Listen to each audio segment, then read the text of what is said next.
Aujourd'hui, nous allons parler du livre Caught Up de Liz Tomford ou Tomfordé, j'ai entendu les deux prononciations. Une romance sportive de sa série Windy City. Vous pourrez retrouver mon avis d'ailleurs sur le 1 et le 2 de cette série en barre d'infos, commentaires épinglés, tout ça sur ma chaîne, puisque je les ai déjà lus et j'ai déjà donné mon avis dessus. Je fais ce genre de vidéo booktube très souvent sur ma chaîne avec des livres de plein de types différents, mais il est vrai que je lis pas mal de romances et que j'aime bien les romances sportives. Donc vous pourrez retrouver en barre d'infos, commentaires épinglés dans le i en haut de l'écran le lien vers d'autres vidéos de ce type. J'ai une playlist de vidéos booktube de 2015 à 2024 et une que j'ai commencé là début 2025 où donc je mets toutes les vidéos, donc n'hésitez pas à y jeter un œil si ça vous tente.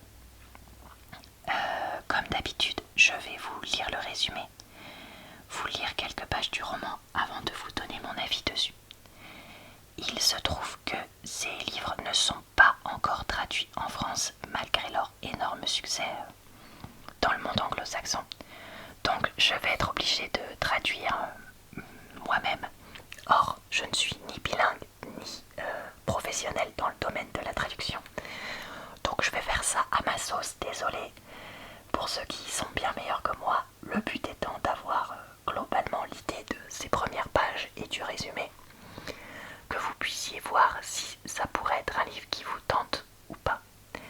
On va passer sur ma liseuse pour faire ça, ce sera mieux ça. Le résumé nous dit: Kai, je suis un père célibataire et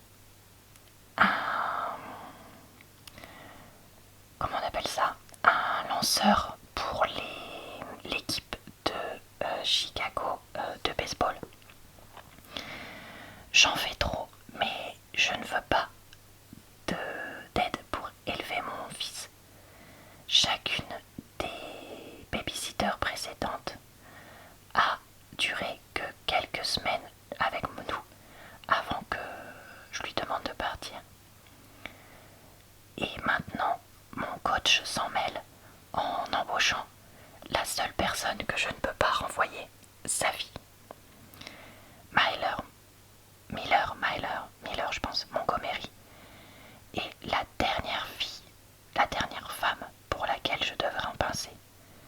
Trop sauvage, trop jeune et trop sans attache. Miller, en tant que chef pâtissière de haut niveau, qui a gagné récemment un des prix les plus prestigieux de l'industrie, je suis désespérée à essayer de prouver que je le mérite. Mais avec ces nouveaux titres viennent de nouvelles pressions et je n'arrive pas à créer des nouvelles recettes inspirantes et fraîches, même si ma vie en dépend. Avec seulement 2 mois pour me remettre sur les rails, je devrais me concentrer sur la cuisine. Mais à la place, mon père me pousse à prendre ce temps loin des fourneaux pour m'occuper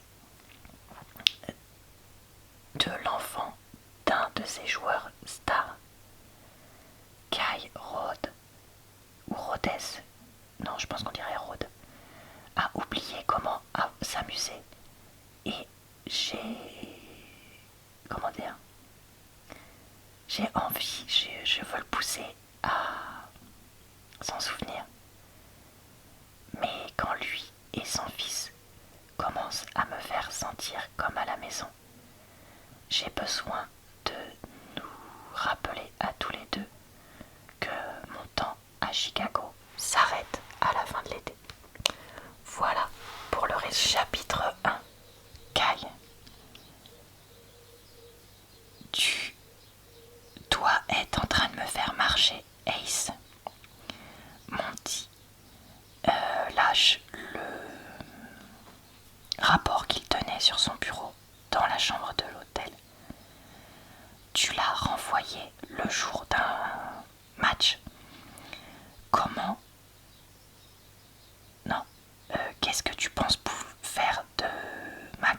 soir. C'est à nuit.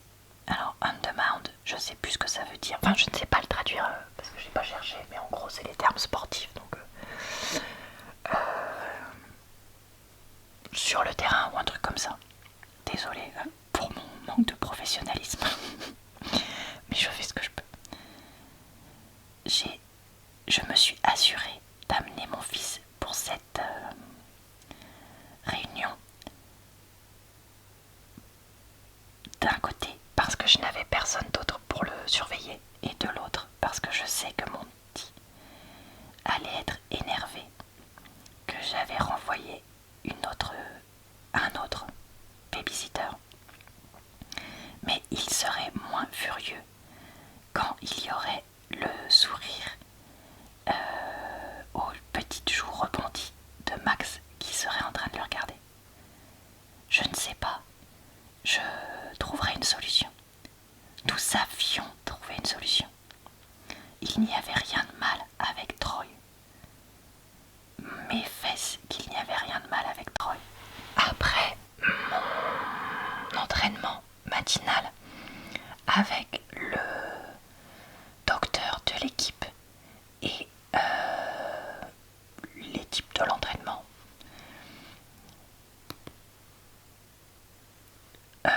les étirements pour mon épaule, vu que ce soir j'étais sur le jeu, j'étais revenue dans ma chambre pour trouver mon fils avec une couche qui aurait dû être changée il y a des heures. Ajoutez ça aux semaines qu'il avait passées à faire la groupie auprès de mes coéquipiers au lieu de se concentrer sur son travail, et je n'en pouvais plus.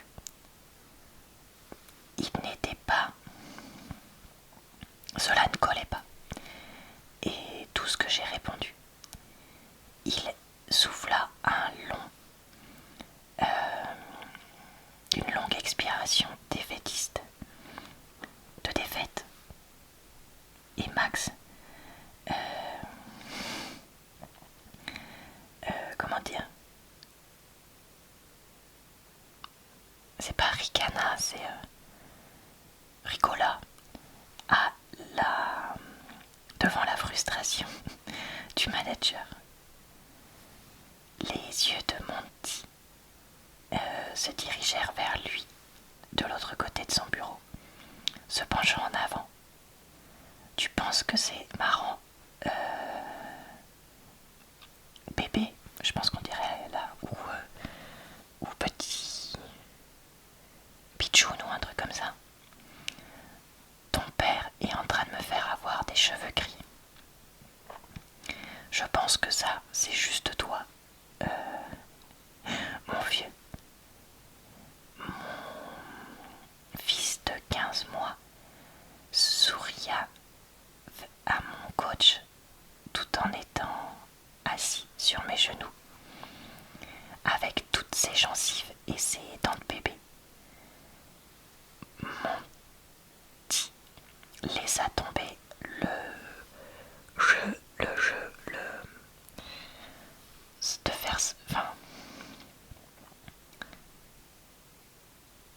son jeu de mec difficile, comme je savais qu'il le ferait, parce que Max était son point faible, un de ses points faibles. Il était même un point faible pour toute l'équipe, mais surtout pour l'homme qui était assis de l'autre côté du bureau de cette chambre d'hôtel. Emmett Montgomery, ou Monty, comme nous l'appelions, était non seulement le manager de l'équipe ou un truc comme ça, des Windy City Warriors, l'équipe professionnelle de baseball de Chicago, mais il était aussi un père célibataire. Il ne m'avait jamais expliqué les détails de sa situation, mais je serais choquée si elle était plus absurde que la mienne. Cela étant dit, à moins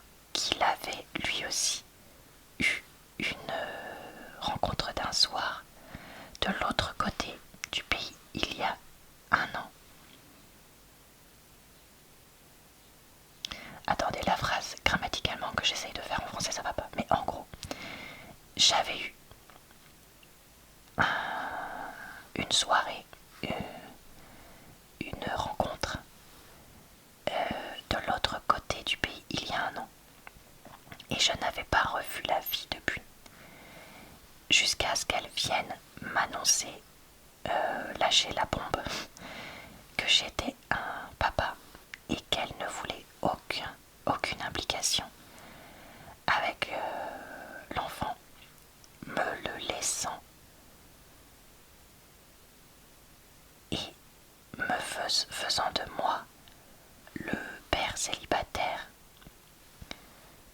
ou le parent solo d'un bébé de 6 mois, d'un petit garçon de 6 mois, je sais pas comment dire. Je pense que vous avez compris l'idée. Bon, je m'arrête là pour ma lecture parce que là, clairement, je n'arrive plus à parler ni à traduire. Donc on va passer à mon avis. Qu'ai-je donc pensé de ce livre? Eh bien écoutez, je l'ai vraiment plutôt bien aimé. J'ai trouvé le personnage de Kai qui était assez touchant, avec sa surprotection de son fils, puisqu'il veut compenser entre guillemets les 6 mois qu'il a passés sans savoir qu'il existait, et aussi sa propre enfance très compliquée. Donc voilà, il est vraiment très touchant là-dedans, et on peut comprendre, même si c'est un peu lourd vu le nombre de fois où c'est répété, qu'il ne veuille pas vraiment en fait avoir un ou une babysitter, puisqu'il serait presque prêt à tout lâcher pour s'occuper à plein temps de son petit garçon. De l'autre côté, on a Miller, qui est assez intéressante comme personnage, avec son côté sans attache, à bourlinguer entre guillemets de ville en ville, et les raisons pour lesquelles elle fait ça, même si j'ai eu plus de mal à comprendre ces raisons, parce que je les trouvais un peu puériles et ridicules par rapport à Kai. Et même, c'est le genre de personnage où quand je lis voilà, la pression qu'elle ressent et ses raisons pour être sans attache, je peux comprendre qu'il y ait des gens qui soient comme ça. Mais comme c'est des choses qui me paraissent impossibles de moi-même les ressentir, j'ai du mal à m'identifier au personnage. J'espère que vous comprenez ce que je veux dire quand je dis ça. Après, j'ai trouvé que c'était intéressant dans l'histoire que ce soit elle qui soit plus prête à tester un truc entre eux, et que ce soit lui qui freine, même si lui, du coup, il est prêt à faire quelque chose sur le plus long terme qu'elle. Et donc cette espèce d'ambivalence était assez originale et assez bien écrite. Et petit à petit, voir Kai changer m'a paru réaliste, parce que c'était vraiment petit à petit, progressif, et on sent qu'au fond c'est un mec ultra sensible, etc. Après,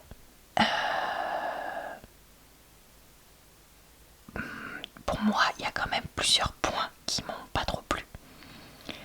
Déjà, ce livre-là, ça a été vraiment le livre où j'ai su de façon définitive que les romances entre babysitter et père,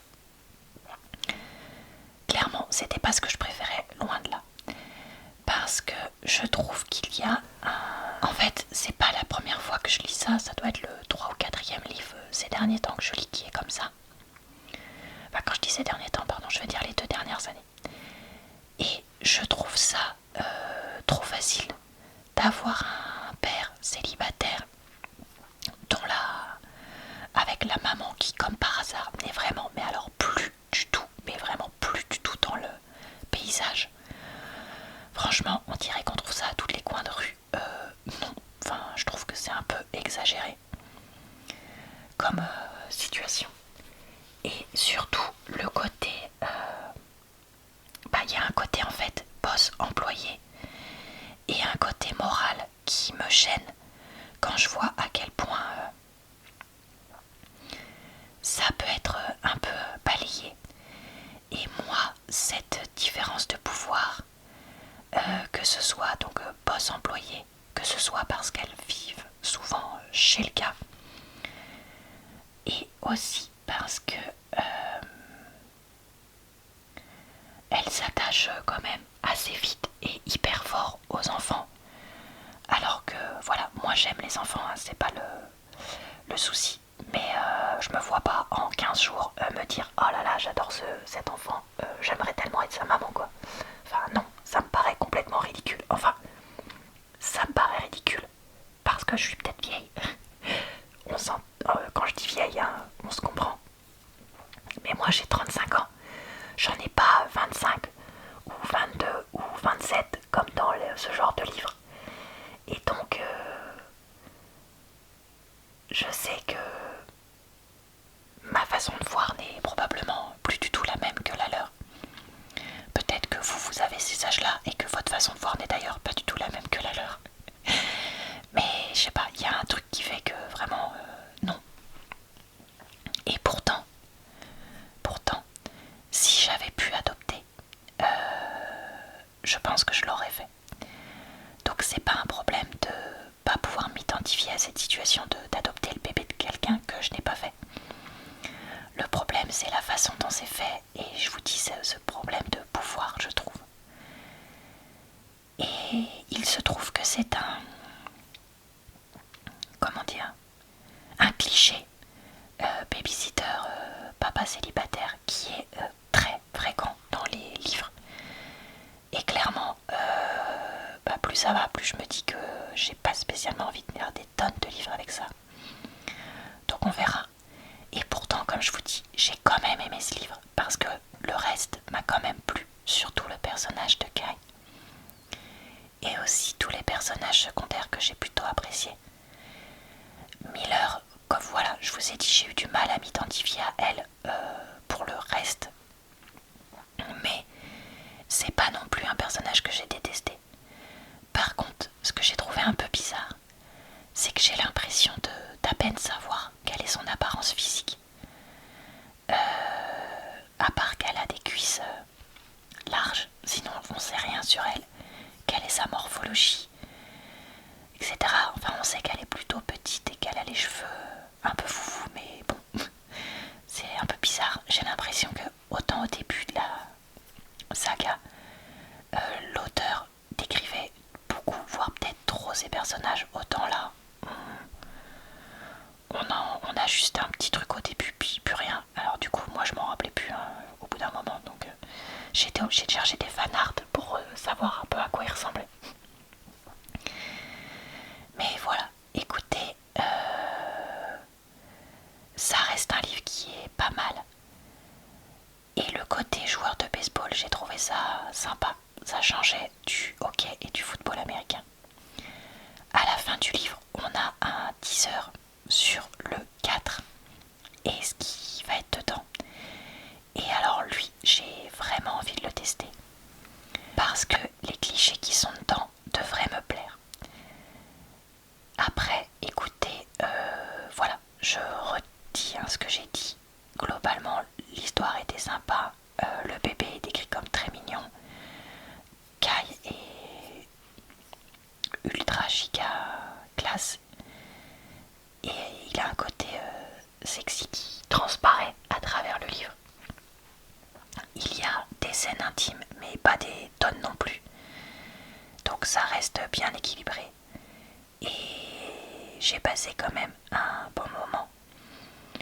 Même si le conflit m'a paru un peu ridicule à la fin du livre. Et voilà, le personnage de Miller était parfois un peu énervant. Je vous recommande quand même ce livre. Et clairement, je l'ai bien plus aimé que le 2, qui est pourtant celui qui est majoritairement apprécié. J'ai donc hâte, comme je vous ai dit, de tester le 4 d'ici quelques mois.